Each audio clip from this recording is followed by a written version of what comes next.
दक्षिण पक्ष में थे। जब अंतर्धान हो गए तो श्री कृष्ण वाम पक्ष में आ गए और गोपियां दक्षिण पक्ष में हो गई। ये रीति की रीति ऐसी है। ऐसे ही उलझन में सुलझन, सुलझन में उलझन, ये प्रेम की गति ऐसी है। तो अब तो गोपियां जैसे प्रार्थना करते हैं। पहले कृष्ण प्रार्थना करते थे और गोपी सुनी अनसुनी कर देते थे। अब गोपी प्रार्थना करती है और श्री कृष्ण सुनी अनसुनी कर देते हैं। इसमें कोई बड़े छोटे की बात नहीं है। खेलन में को काको गुसैया। पर अब इस समय श्री कृष्ण के अंतर्धान हो जाने से श्री कृष्ण की जो महिमा है वो गोपियों को बिल्कुल साफ मालूम पड़ रही है। तो गोपियों को चार चीज चाहिए इस समय। ये प्रेम में चारों की आवश्यकता होती है। एक तो प्रेम निरंतर बढ़े और एक दूसरे से प्रेम न हो,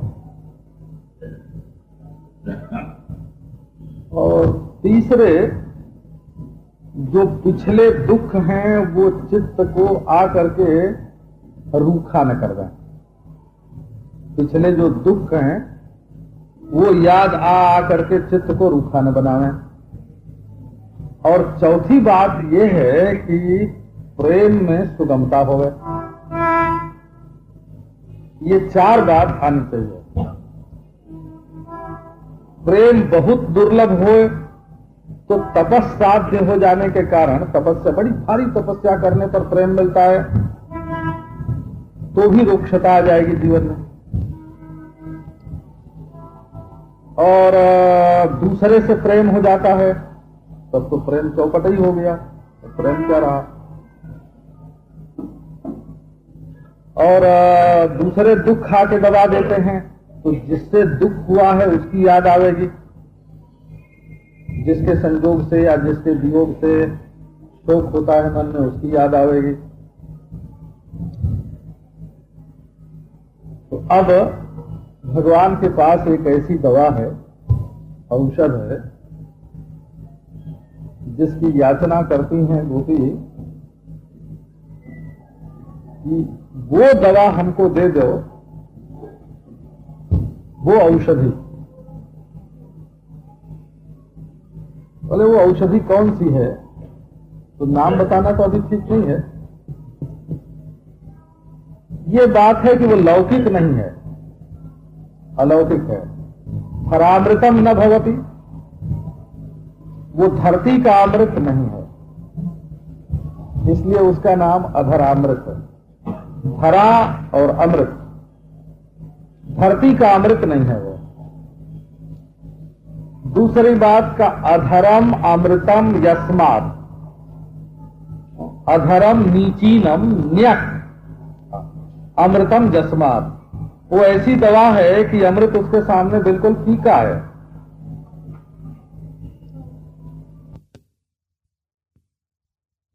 किंतु वेदामृतम भवति, वो वैदिक अमृत है, अथवा लोक और वेद से विलक्षण अमृत है। ऐसी कोई चीज है तो उसकी महिमा अब बताते हैं।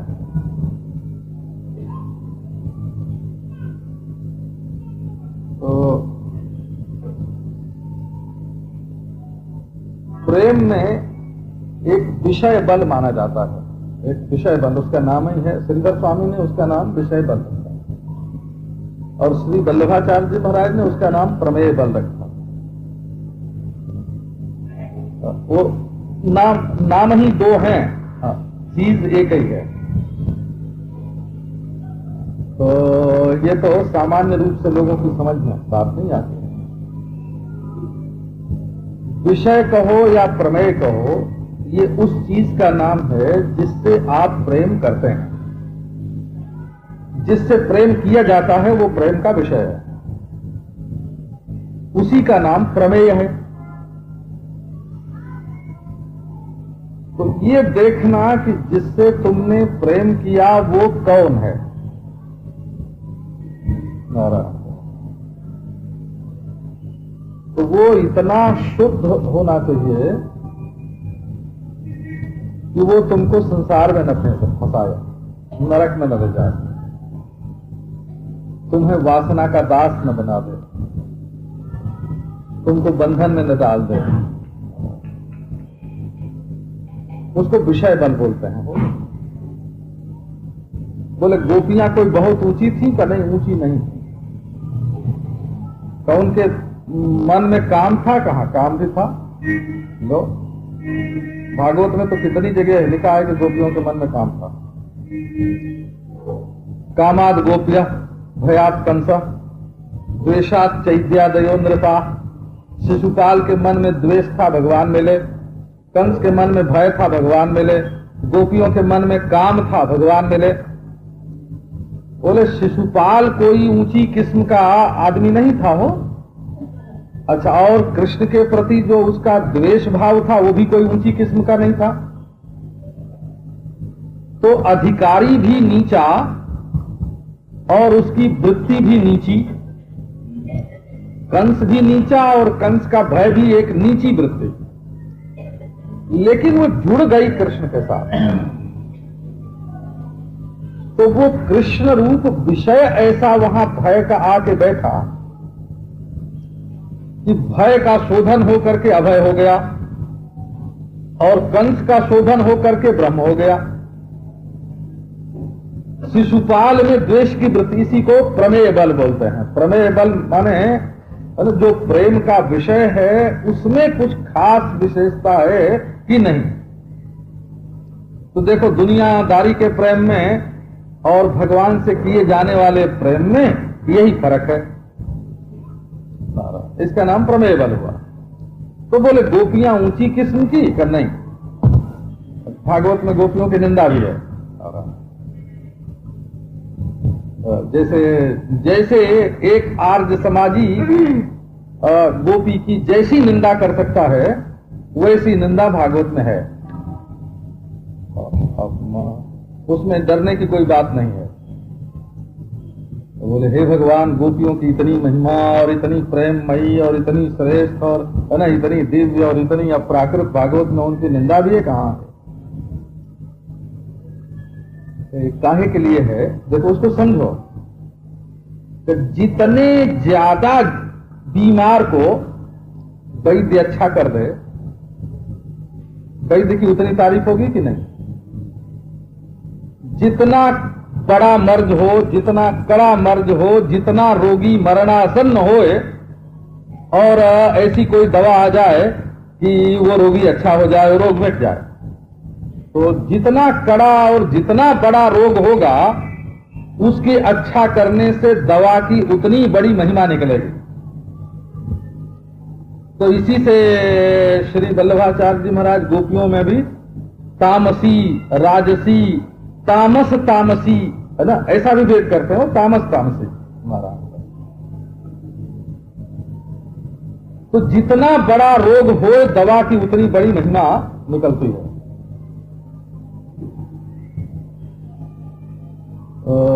नारायण कहो तो जिनको द्वेष का रोग था वो द्वेष कृष्ण के साथ जुड़ा तो उनका कल्याण हो गया। जिनको भय का रोग था उनका भय कृष्ण के साथ जुड़ा तो उनका कल्याण हो गया। जिनको स्नेह का रोग था वो कृष्ण के साथ जुड़ा तो उनका कल्याण हो गया। जिनको मोह का रोग था वो कृष्ण के साथ जुड़ा तो कल्याण हो गया। तो जिनके अंदर काम का रोग था वो कृष्ण के साथ जुड़ा तो उनका मंगल हो गया, कल्याण हो गया। तो वो काम कोई अच्छी चीज नहीं है और काम करने वाला, काम वृत्ति वाला कोई अच्छी चीज नहीं है। वो तो कृष्ण अच्छी चीज है ना। देखो ये कृष्ण की प्रशंसा हुई, ये कृष्ण की महिमा हुई। एक भक्त जब कहता है कि मैं तो बड़ा चोर था, बेईमान था, बदमाश था, लेकिन जब मैं अपने गुरु जी के पास आया तो उन्होंने मेरे सिर पे हाथ रखा और उसी दिन मेरी चोरी, बेईमानी, बदमाशी सब छूट गई। तो देखो, अपने को तो उसने नीचा बताया, लेकिन गुरु जी की महिमा बढ़ गई कि नहीं? तो गुरु जी ऐसे लोगों का भी कल्याण कर देते हैं। तो ऐसे श्री कृष्ण जो हैं, है ना, उनकी महिमा बढ़ती है गोपियों के छोटी होने से। तो गोपियों को क्या एतराज हो सकता है इसमें? क्या आपत्ति हो सकती है कि उनको कोई छोटा कहे? तो भागवत का श्लोक तो हम केवल बता भर देते हैं, उद्धव जी का बोला हुआ श्लोक है। प्रेमा स्त्रियो वनचरीर व्यभिचार दुष्टा कृष्णे क्वचैष परमात्मनि रूढ़ भावः नन्वीश्वरो भजतो विदुषोपि साक्षात श्रेयस्तनोत्यगदराज इवोपयुक्तः। एक आदमी बिल्कुल मरणासन्न था और एक बूंद दवा उसके मुंह में डाली गई और वो जिंदा हो गया, हंसने लगा, स्वस्थ हो गया। बोले कौन सी दवा थी? तो उसका नाम अमृत था। तो ये है कृष्ण औषधि, इसका नाम है कृष्ण औषधि। बोला ये जिससे प्रेम किया गया उसका बड़प्पन है, ये जिससे प्रेम किया गया उसकी महिमा है ना। ये ऐरे गहरे से किसी से प्रेम कर लिया, है ना, और बोले कि बस दिल्लीश्वर हुआ, ये दिल्ली का बादशाह, बोले यह हमारा जगदीश्वर तो यही है। आजकल लोगों ने महाराज अपने हृदयेश्वर और प्राणेश्वर, है ना, और जीवन सर्वस्व ऐसा सत्यानाश किया है इन शब्दों का। तो ये प्रमेय बल है। तो ये जो गोपियों का प्रेम है वो किनके साथ है, इस पर नजर डालना जरूरी है। बोलो, ये उनकी महिमा है। अब फिर तो भाई हम कुछ भी कहेंगे तो अब उसको, है ना, अच्छा मान के, हम ये नहीं कहते कि काम अच्छा है, हम ये नहीं कहते कि कामी अच्छा है, बोला, हम ये कहते हैं कि किसी भी वृत्ति का भगवान के साथ जुड़ जाना अच्छा है ना। और जब काम का भी जुड़ जाना अच्छा है तो शुद्ध प्रेम का जुड़ जाना तो क्या पूछना, वो तो अच्छा है ही है। तो एक प्रेमी के लिए क्या चाहिए? सुरत वर्धनम शोकनाशनम स्वरित वेणुना सुष्ठु चुंबितम इतर रागवे स्मारणम नृणाम वितर वीरनस्ते धरामृतम। ये हाथ जोड़ रहे हैं कि कुछ आप लोग आगे बढ़ो, है ना। ऐसे जम गए हो भाई अपनी अपनी जगह पर, है ना, जड़ता आ जाती है एक जगह जमने से। थोड़ा थोड़ा आगे बढ़ो, आगे बढ़ना श्रेष्ठ है। नारायण।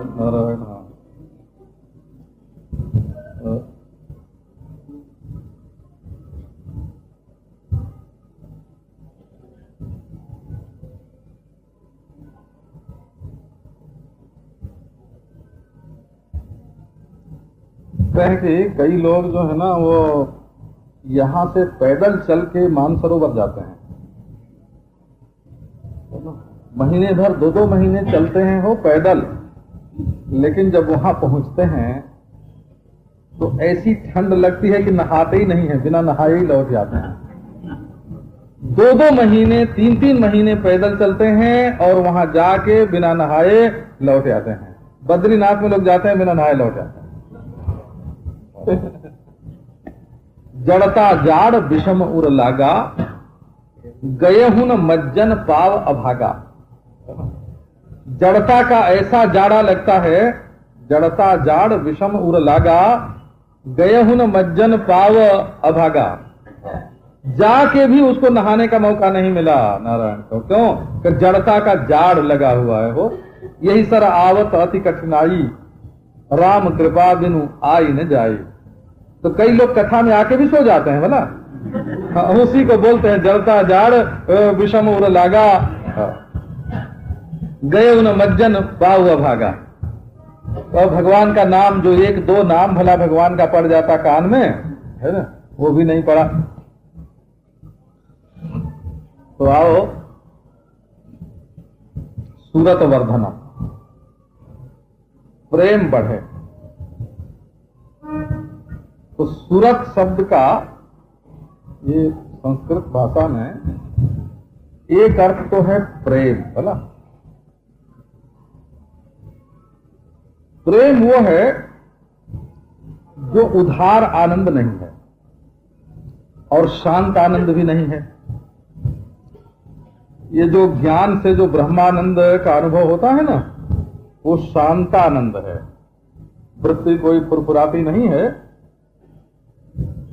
शांत आनंद का अनुभव हो रहा है। और संसार में जो भोग का आनंद है ना, संभोग का जो आनंद है, तो उसमें क्या है कि उसमें वासना का वेग है, उसमें विषय का संयोग है, उसमें पतन है ना, और उसमें बाद में दुख है, बाद में थकान है। और धर्म का जो आनंद है वो परोक्ष है, वो तो कर लेने के बाद इस जीवन में आवे या मरने के बाद आवे, दोनों बात। धर्म में दोनों बात, दोनों तरह से परोक्षता है। वो इस जीवन में भी धर्म करने के बाद एक प्रकार का संतोष होता है कि मैंने बढ़िया काम किया, पर करने के बाद होगा, और या तो मरने के बाद स्वर्ग मिलेगा। तो ज्ञान का आनंद साक्षात अपरोक्ष होने पर भी शांत है, और धर्म का आनंद परोक्ष है, और विषय का जो आनंद है वो विनाशी है, गंदा है। और प्रेम का जो आनंद है वो ज्ञान की तरह शांतानंद नहीं है, और धर्म की तरह परोक्षानंद नहीं है, और विषय भोग की तरह अशुद्धानंद नहीं है ना। इसमें न रहना, ये सब है ना, अशुद्धानंद, परोक्षानंद, शांतानंद ये नहीं है। ये जो प्रेमानंद जिसको बोलते हैं, ये तत्काल अनुभव होता रहता है, बिना विषय भोग के, बिना परोक्षता के, बिना शांति के, व्यवहार काल में ही प्रेम के आनंद का अनुभव होता रहता है। इसलिए उसमें रम है, रमण है। वो रमण है माने प्रेमी लोग उसमें रम जाते हैं। तो अब देखो एक और बात बताना कि विषय में जो आनंद है वो कल्पित है। एक ही व्यक्ति का आनंद है, जैसे आम खाने का आनंद है। तो आम को आनंद हो रहा है, तुम उसको खा रहे हो या उसका छिलका उतार रहे हो, है ना, या उसको चाकू से काट रहे हो या दांत से उसको, है ना, काट रहे हो, चूस रहे हो, तो क्या आम को आनंद हो रहा है? अच्छा, आम को आनंद नहीं हो रहा है तो आम तुमको आनंद दे रहा है? नहीं, उसमें कुल का कुल तुम्हारा ही है। एक ही व्यक्ति का उसमें है वो सारा खेल। अच्छा, अब जीव को जीव से जो आनंद होता है ना, इसी से संसार में बोलते हैं कि जो मनुष्य का मनुष्य से जो आनंद है वो लोक में एक उत्कृष्ट आनंद है। क्यों? तो उसमें दो दिल मिलते हैं, दो मन का उसमें सामरस्य होता है, सौमनस्य होता है, दो मन मिलते हैं। अगर दो मन न मिले तो आनंद आएगा? या तो एक ही मन होवे तो आम खाने का मजा आएगा, और दो मन होवे तो मिलने पर आनंद आएगा। अब समझो एक मन जीव का और एक मन ईश्वर का, तो जीव का आनंद जो होता है वो सीमित होता है, और ईश्वर का आनंद जो होता है वो असीम होता है। तो संसार में जो एक जीव का दूसरे जीव से प्रेम होता है वो एक जगह जा करके समाप्त हो जाता है, और ईश्वर के साथ जो प्रेम होता है वो बढ़ता जाता है। तो सूरत वर्धनम, अब ये वर्धन है, वर्धन है माने ये ऐश्वर्य है प्रेम का। प्रेम ईश्वर है। तो प्रेम ईश्वर है, इसके क्या माने हुए? ईश्वर जैसे घटता नहीं है वैसे प्रेम भी घटता नहीं है। छिन ही घटे छिन ही बढ़े छिन उतरे सो तो प्रेम न होए। जो छिन में बढ़े और छिन में उतर जाए उसका नाम प्रेम नहीं है। अघट प्रेम पंजर बसे, है ना, प्रेम कहावे सोए। जो अपने हृदय में अघट बसे, घटे नहीं कभी बढ़े, प्रतिक्षण वर्धमानम। बिनु गुण जौवन रूप धन बिनु स्वार्थ हित जाने, शुद्ध कामना ते रहित प्रेम वह रस खाने।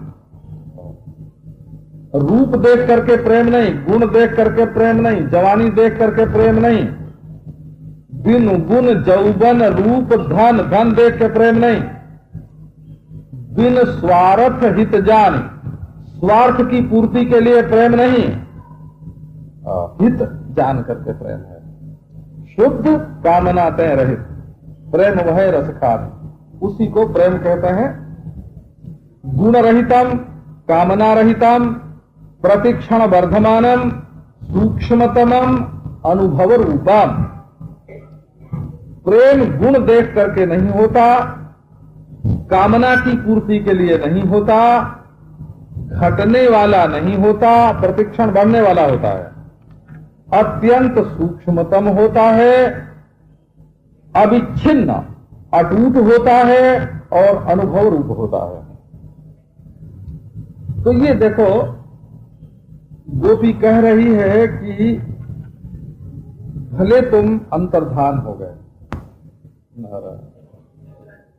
ये उत्सव लोग करते हैं ना, बड़े बड़े उत्सव जब करते हैं तो बड़ा मजा आता है। जब तक उनके पास जाना कबूल न करो तब तक बड़ी चरौरी मिलती करते हैं, बहुत चरौरी करते हैं। ये हमारे यहाँ जरूर, आपके बिना तो जैसे उत्सव होगा ही नहीं और आप ही के लिए कर रहे हैं, ऐसे बोलते हैं। जब कबूल कर लो तब नंबर 2 पर आते हैं। तब कहते हैं कि महाराज समाज के पास तो पैसा नहीं है, थोड़े खर्च में ही काम चलाना है ना, नारायण कहो, जरा किराए विराए के बारे में हमने देखा बहुत है। मैं तो उत्सव में जाता नहीं हूँ ऐसे। अच्छा, और चले जाओ अगर तो स्टेशन पर मोटर से ले जाएंगे, भला स्टेशन पर से, लेकिन वापिस होने के समय बड़ी मुश्किल से तांगा मिलता है। तो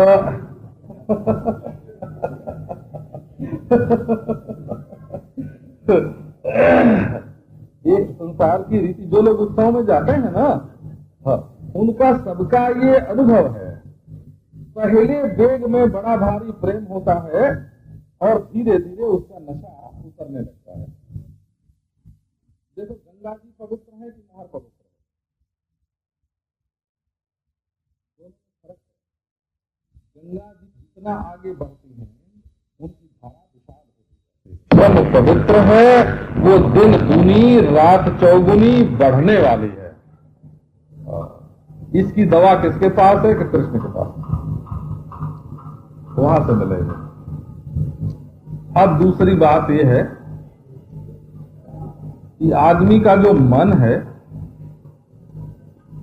वो जरा भूत से ज्यादा चिपकता है। कहते हैं हा, उस समय हम कैसे थे। ये जो सिद्ध लोग होते हैं ना, वो उतरे हुए सिद्ध, तो उतरे ये जो रास लीला में, राम लीला में जो स्वरूप बनते हैं ना, वो उतरे हुए होते हैं ना, उतरे हुए। उनसे कभी बात करो तो कहेंगे कि जब हम स्वरूप बनते थे तब हमारे अंदर वो आवेश आता था और वो सिद्धि आती थी और वो भगत लोग आते थे और वो चमक आती थी। अब तो क्या रहा? जैसे स्त्रियां बुढ़ापे में अपनी जवानी के सौंदर्य का वर्णन कर करके खुश होती हैं, वैसे वो लोग भी होते हैं। क्या नाम है? सिद्ध लोग तो बोले कि हम जब पहले हमारे अंदर ये सिद्धि थी और मैं जो संकल्प करता था सो हो जाता था, इतने मुर्दे हमने जिला दिए थे, इतने रोगी के रोग हमने दूर कर दिए थे, ये महाराज सोना हमने बरसा दिया था, है ना। कब बोले अब तब तो वो सब छूट गया। तो ये उतरे हुए सिद्ध लोग जो होते हैं वो भी भूतई से चिपके रहते हैं। कह रहे भाई पहले तुमने 10 मुर्दे जिलाए, अब एक आध जिला के दिखा दो। तो ये भूत से चिपकने की मनुष्य के अंदर प्रवृत्ति होती है, वो मन छोड़ता नहीं है, एक जगह फंस गया संसार में। और बीती हुई बात चाहे घटिया हो चाहे बढ़िया, वो शोक ही देती है। मैंने आपको सुनाया होगा, एक के घर गए हम लोग, तो महाराज वो पुराने पुराने कालीन उसने बिछाए, मैले मैले और फटे फटे है। बोले अरे बाबा 4 रुपए का कंबल ला के बिछा देते और एक फर्श बिछा देते। बोले तो नहीं, क्या कहें महाराज, पहले देखो हमारे पास ऐसे, ये ईरान से आया था, 10,000 रुपए में आया था, अब से 50 बरस पहले 10,000 रुपए में आया था। ये देखो, अब वो तो महाराज ऊपर बैठने लायक नहीं, इतना गंदा, इतना फटा हुआ। अब वो अपना भूत का वैभव दिखाने के लिए, है ना, भूत ही तो लगा हुआ है ना उनके मन में, तो अपने वैभव का स्मरण करके, पुराने वैभव का स्मरण करके रोते हैं। और महाराज का हमारा वो मर गया, हमारा वो खो गया, और हमारा वो बिछड़ गया, उसकी भी याद करके रोते हैं। तो ये जिसका मन भूत के साथ ज्यादा चिपकता है, उसमें वर्तमान जो रस की वृत्ति है ना, वो सूख जाती है। भगवान से प्रेम करने के लिए भूत को भी छोड़ना पड़ता है, भविष्य को भी छोड़ना पड़ता है, वर्तमान में जो अपने पास पड़ोस हैं उनमें से भी रस की वृत्ति निकालनी पड़ती है, वो भगवान के साथ जोड़नी पड़ती है। तो बोले भाई कुछ तो मिलना चाहिए ना, ये बात है। श्री उड़िया बाबा जी महाराज कहते थे कि ऐसे अपने मन को बैठ के शून्य बनाओगे, हरि तजी भजहु आकाश, तो भगवान को छोड़ दो और अपने मन को सूना बनाओ, तो सूना सूना नहीं बनेगा, उसमें टिकेगा नहीं।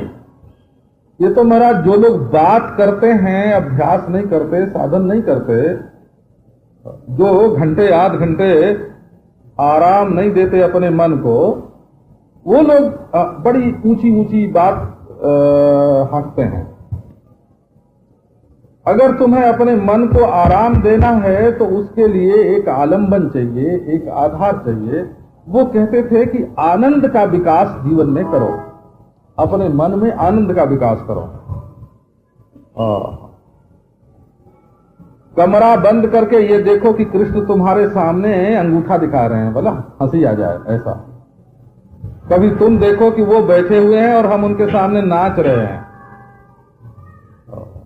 कभी उनके सामने आंख नचाए लो, कभी हाथ नचाए लो, कभी खुद्दी हिला लो, है ना, और पहले ही दिन चाहोगे कि हम समाधि लगा के कृष्ण को दिखावेंगे, है ना, तो बनेगी बात में।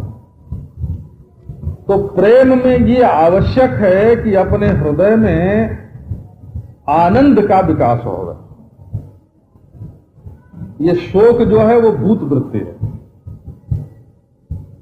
पिछली बातों को याद कर करके मन में शोक आता है, और अगली बातों की कल्पना कर करके भय होता है। और वर्तमान जो हमारे साथ है वो बना रहे, ये मोटर और ये मकान और ये रुपया और ये जवानी और ये सुंदरता, नारायण कहो बनी रहे। इसके लिए क्या होता है कि मोह होता है।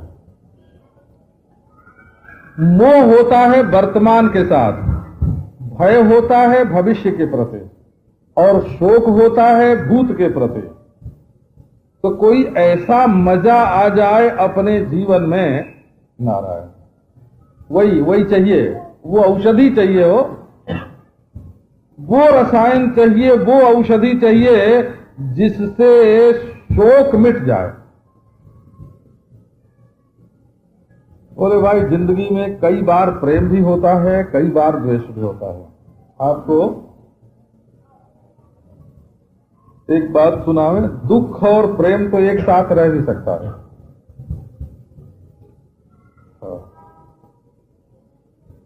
प्रेमी आदमी दुखी हो सकता है, दुखी आदमी भी प्रेमी हो सकता है, लेकिन उस दुख का संबंध अपने प्रियतम से ही होना चाहिए, दूसरे से नहीं। लेकिन एक साथ आदमी प्रेमी भी होए और द्वेषी भी होए, ऐसा नहीं हो सकता। दूसरे से भी, माने ये नहीं कि अपने प्रियतम से द्वेष होगा। प्रियतम से तो द्वेष होता है नहीं, प्रेम होता है। कहो कि हम अपने प्रियतम से तो बड़ा प्रेम करते हैं, लेकिन उसके दुश्मन से द्वेष करते हैं, तो उसके दुश्मन से जो तुम द्वेष करोगे, वो द्वेष तुम्हारे दिल में रहेगा कि तुम्हारे दुश्मन के दिल में रहेगा? तो नहीं रहेगा, तो हमारे दिल में। तो ये जो सौतिया डाह है ना, ये प्रेम में नहीं रह सकता, क्योंकि जब सौतिया डाह होगा तो तुम्हारे दिल में सौत रहेगी, प्रियतम नहीं रहेगा। तो प्रेमी जो है वो किसी का द्वेषी नहीं हो सकता।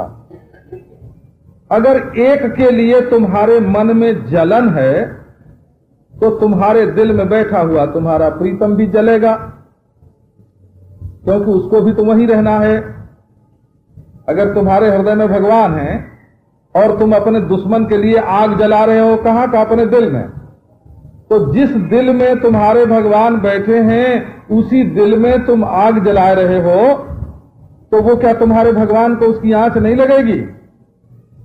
तो रोना हो तो भगवान के लिए रो लो, लेकिन दूसरे को जलाने के लिए आंच तो मत जलाओ, आग तो मत जलाओ अपने दिल में। तो हमारा एक को ऊंचा उठाने के लिए जो दूसरे को नीचे जो गिराते हैं ना लोग, है ना, वो एक के प्रेमी नहीं है। क्योंकि एक के प्रेमी होते तो एक को जब उठाते तो उसके साथ 10 और उठ जाते ऊपर। तो नारायण, ये बात देखो कि प्रेमी दुखी तो हो सकता है, परंतु द्वेषी नहीं हो सकता। अब दूसरी बात देखो कि प्रेमी दूसरे से राग नहीं कर सकता। राग तो नारायण कहो, राग माने रंग होता है, वो रंग एक ही रंग रंगे हो, यह डोरो। ये जो हृदय का सूत्र है ना, वो एक रंग में रंग गया। तो ऐसी दवा एक चाहिए जिसमें दूसरे का राग न हो। राग माने रंजना, रंगीनी, रंग चढ़ना। आसक्ति माने सटना। तो उसकी दवा चाहिए। तो 3 तो चाहिए, एक तो शोक, भय और मोह न हो, और दूसरी बात और किसी से राग न हो, और तीसरी बात का प्रेम का जो सुख है, आनंद है, वो बढ़े, और चौथी बात ये चाहिए कि वो सुगम हो। स्वरित वेणुना सुष्ठु चुंबितम। नारायण बोले ये जो दवा, आखिर गोपी वो दवा कौन है? बोले कि दवा कहीं बड़ी मुश्किल होगी, जब इतनी फायदे की दवा है, इतनी मुफीद है, इतनी फायदे की दवा है, तो मुश्किल होगी, मिलेगी कहां? बोले नहीं, स्वरित वेणुना सुष्ठु चुंबितम। इतनी सस्ती है वो। ये जो सुरीली बांसुरी है ना, 7 स्वरों वाली स्वरित, और नारायण बजती हुई, उसका अर्थ बजती हुई, नादामृत बाधित।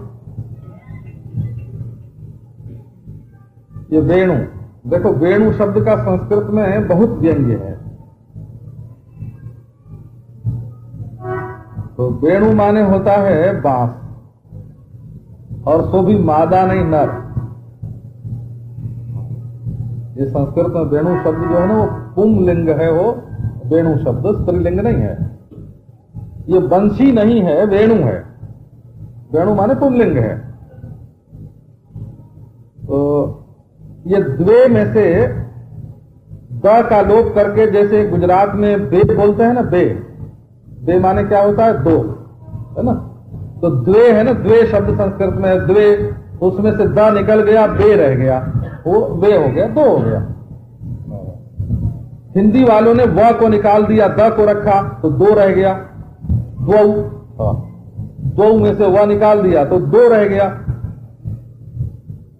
तो ये वेणु शब्द जो है, ये संस्कृत भाषा में एक तो पुंलिंग है और दूसरे जड़ लकड़ी का वाचक है, चेतन नहीं है। तो कहते हैं कि वो दवा इतनी सस्ती है और इतनी सुलभ है कि ये जो जड़ बांस है, कोई वंश अच्छा है बांस का, ये अच्छे बांस को अच्छी जात की लकड़ी नहीं माना जाता हो, वो अंत्यज है, ब्राह्मण नहीं है। वो बांस जो है, जैसे समझो कि आम जो है ना, आम ये वैश्य है, आम वैश्य है, बबूल जो है ना वो शूद्र है, ऐसे। पीपल है ना, पीपल ब्राह्मण, पीपल ब्राह्मण। तो ये वृक्षों में भी जाति होती है, ये ब्राह्मण ग्रंथों में, वेदों में इनका वर्णन है, वृक्षों की जाति में। पशुओं में देखो गाय है ना, गाय, क्या बढ़िया, घोड़ा है। अब मानना पड़ेगा ना कि घोड़ा जो है वो शूद्र है, होता है लोगों को, और शेर है क्षत्रिय है, गाय है तो ब्राह्मण है, और शूद्र है तो उसको अंत्यज मानना पड़ेगा कि नहीं? और ये क्या नाम, ये सुअर है, सुअर को अंत्यज मानना पड़ेगा। माने इस तरह से पशुओं में, पक्षियों में भी एक कौआ है, कौआ को चांडाल पक्षी मानते हैं, और हंस जो है वो ब्राह्मण पक्षी है। ये पशु माने पक्षी में, पशु में, वृक्ष में, सब में चातुर्वर्ण्य का वर्णन आता है। नारायण, उनके गुण को देख करके, उनके स्वभाव को देख करके उनका निर्णय किया जाता है। तो ये बांस जो है, एक तो गठीला है, भला ग्रंथि है इसमें। अब जिसके दिल में गांठ होवे उसको भगवान कैसे मिले? ये अभिमान की गांठ बड़ी प्रबल है वो। अच्छा, तो गांठ है उसमें और पोल है। ये नहीं कि कोई बढ़िया उसमें, जैसे नारियल में मीठा पानी भरा रहता है, वैसे बांस के भीतर कोई मीठा पानी भरा होए, तो बात भी नहीं, पोल है ना, गठीला है, जाति भी खराब है और पुरुष है। नारायण, तो उसको महाराज वो दवा इतनी मिलती है, स्वरित वेणुना सुष्ठु चुंबितम, उसको भी वो चीज मिल जाती है जो जड़ है। मैं क्षुद्र वंश की बंसी हूं, छिद्रों से भरा हुआ है तन, छेद है उसमें, छेद माने तो अपराध होता है, गांठ है, आग में सेकी गई तो थोड़ी जल भी गई हो, मुंह जली भी है? और जहर उगलने में तो दुनिया में मशहूर है, पीती है अमृत और उगलती है जहर, है ना?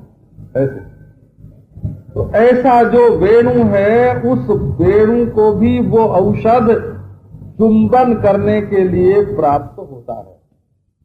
तो तीन बात निकाले,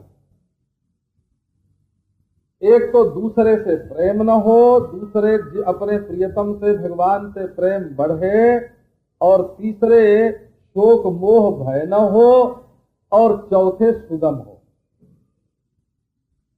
नारायण कहो, ये कोई लौकिक वस्तु नहीं है। अमृत तो अधर्म, बाद में जब समुद्र मंथन हुआ तब ना अमृत निकला। तो ये भगवान ने किया क्या था, आपको मालूम होगा। भगवान ने एक दिन लक्ष्मी जी से कहा कि लक्ष्मी जी, हम लोगों का ब्याह हुए, है ना, कुछ याद ही नहीं आता कि कब ब्याह हुआ था। तो लक्ष्मी जी ने कहा कि हाँ हाँ हम जानते हैं, तुम इसीलिए याद नहीं रखते कि ब्याह की वर्षगांठ मनावेंगे तो कुछ उपहार देना पड़ेगा, है ना। तो बोले कि अच्छा याद तो करो कि कब हुआ। तो लक्ष्मी जी बोले कि याद तो हमको भी नहीं है कि हमारा तुम्हारा ब्याह किस दिन हुआ था, है ना।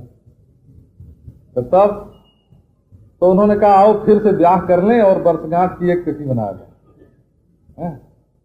तो जब समुद्र मंथन होने लगा तो लक्ष्मी जी से कह दिया कि देखो ये समुद्र मंथन हो रहा, अब जाओ तुम आड़ में मंदराचल के और उधर से निकल के आओ तो हम कहेंगे कि ये समुद्र मंथन में से लक्ष्मी जी निकली है, बोला। वो वही लक्ष्मी जो हमेशा भगवान के साथ रहती है ना, वही थी, दूसरी नहीं थी। तो निकल के आई तो समुद्र ने कहा ये तो हमारी बेटी। तो बोले हाँ बेटी है, आओ ब्याह करो और अब आज से ब्याह की वर्षगांठ मनाएंगे। तो नारायण कहो तो फिर उनके साथ चिंतामणि, वो कौस्तुभ मणि है ना, वो भी भगवान ने धीरे से समुद्र में डाल दिया। मंथन हुआ तो निकल आया, बोले ये भी निकला समुद्र में से, है ना। वही चंद्रमा वही पुराना निकला, कल्पवृक्ष वही पुराना निकला, सब ये। तो अमृत भी असल में नया बिल्कुल नहीं निकला। भगवान के पास जो पुराना अपना था ना, नारायण, वही अमृत उन्होंने थोड़ा सा समुद्र में डाल दिया और वो जब समुद्र मंथन हुआ तो उसमें से निकला। अब उसी को पी पी के अपनी कोई पहचाने नहीं हो, ऐसी माया भगवान की कि न देवता पहचाने कि ये भगवान का वही अमृत है, न दैत्य पहचाने कि भगवान का ये वही अमृत है ना। थोड़ा चंद्रमा पर डाल दिया तो वो सबको बरसते हैं सबके ऊपर। तो ये भगवद अमृत जो है ना, वही चंद्रमा में से झरता है, तब औषधि वनस्पति इसको पीते हैं। उसी को पशु खाते हैं, पक्षी खाते हैं, मनुष्य खाते हैं, और वही स्वर्ग में थोड़ा रखा है तो देवता लोग उसको पीते हैं। तो गोपियों ने कहा कि नहीं, ये बहानेबाजी नहीं चलेगी। जो चंद्रमा के द्वारा बरसते हो तुम अमृत, वो हमको नहीं चाहिए, और जो स्वर्ग में तुमने रख दिया है वो भी हमको नहीं चाहिए। और समुद्र मंथन में जो तुमने निकाला उसमें तो जहर भी निकला समुद्र में से और अमृत भी निकला समुद्र में से, तो वो तो विष बंधु है ना, उसमें थोड़ा विष लग गया है। बिल्कुल ताजा ताजा हमको वो अमृत चाहिए जिसमें अभी जहर न लगा हो, है ना। ये अमृत तो समुद्र में से तो बड़ी बड़ी चीजें निकली ना, तो अप्सरा भी उसमें से निकली और बारुणी भी, शराब भी उसमें से निकली और जहर भी उसमें से निकला। तो उसके साथ जो अमृत निकल आया वो हमारे काम का नहीं। हमको तो वो मूल अमृत चाहिए, समुद्र मंथन के समय समुद्र में जहां से अमृत आया था। तो अधरम अमृतम जस्मात, ये तो है ना, ये जो स्वर्ग का अमृत है वो तो नया है। हमको तो वो मूल अमृत चाहिए, है ना, मूल अमृत चाहिए, वो अधरामृत चाहिए जो कभी किसी के हाथ नहीं लगा है, जो कभी किसी का जूठा नहीं हुआ है, जो तुम्हारा स्वरूप भूत है, प्रेमामृत है, आनंदामृत है, वही अमृत, केवल वही अमृत हमको चाहिए। बोले बाबा वो तो हम नहीं देते हैं। तो बोले कि ऐसी कंजूसी मत करो, वितर वीर नस्ते धरामृतम, डरते हो तो बहादुर बनो, है ना। आ रहा है बहादुर बनो का अर्थ दान वीर बनो, यहाँ वीर का अर्थ दान वीर बनो। देखो तुम्हारे चरणों का आश्रय लेकर के शंकर जी ने काम को भस्म कर दिया। शंकर भी काम को नहीं डरते, और तुम डरते हो, काम से डरते हो तुम, वीर, है ना। अरे तुम्हारे हमारे बीच में काम का संबंध कहाँ है, वो कहां से आ सकता है। ये तो विशुद्ध प्रेम है। इसलिए वितर वीर नस्ते धरामृतम, अटति यद भवान अहन्निकाननम त्रुटिर्जुगायते त्वामपश्यताम। इतना प्रेम है हमारे हृदय में तुम्हारे प्रति। इसमें श्रीमुख का वर्णन है हो। कुटिल कुंतलम श्रीमुखम चते, ये घुंघराली अलकें जिस पर लटकती रहती हैं, वो श्री विशिष्ट तुम्हारा मुख, सौंदर्य का आगार, झिलमिल जिस पर ज्योति होती है हो, लावण्य, चटपटा, देख करके आंखों में है ना, आंखों को प्यास लग जाए। ये जैसे कई लोग होते हैं ना, तो उनको भले प्यास न लगी हो, लेकिन जीरे का पानी देखें, नींबू का पानी देखें तो पीने का मन हो जाता है ना, तो जीभ को प्यास लगती है। और श्री कृष्ण का जो रूप होता है उसके लिए आंखों को प्यास लगती है। श्रीमुख है, श्रीमुख, श्रीखंड नहीं समझना हो, हाँ वो श्रीमुख है। अच्छा, तो अब उसका प्रसंग कल सुनाएंगे।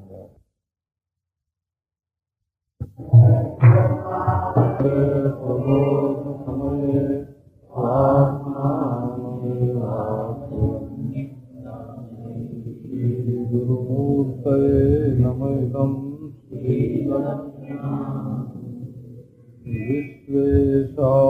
विश्वेशामनुरञ्जने जनयन् आनन्दमिन्दीवरश्रेणी श्यामलकोमलैरुपनयन् नङ्गैरनङ्गो स्वच्छन्दं ब्रजसुन्दरीभिरभितः प्रत्यङ्गमालिङ्गितः शृङ्गारः सखिमूर्तिमानिव मधौ मुग्धो हरिः प्रीदति। ॐ शान्ति शान्ति शान्ति। सुरतवर्धनम् शोकनाशनम्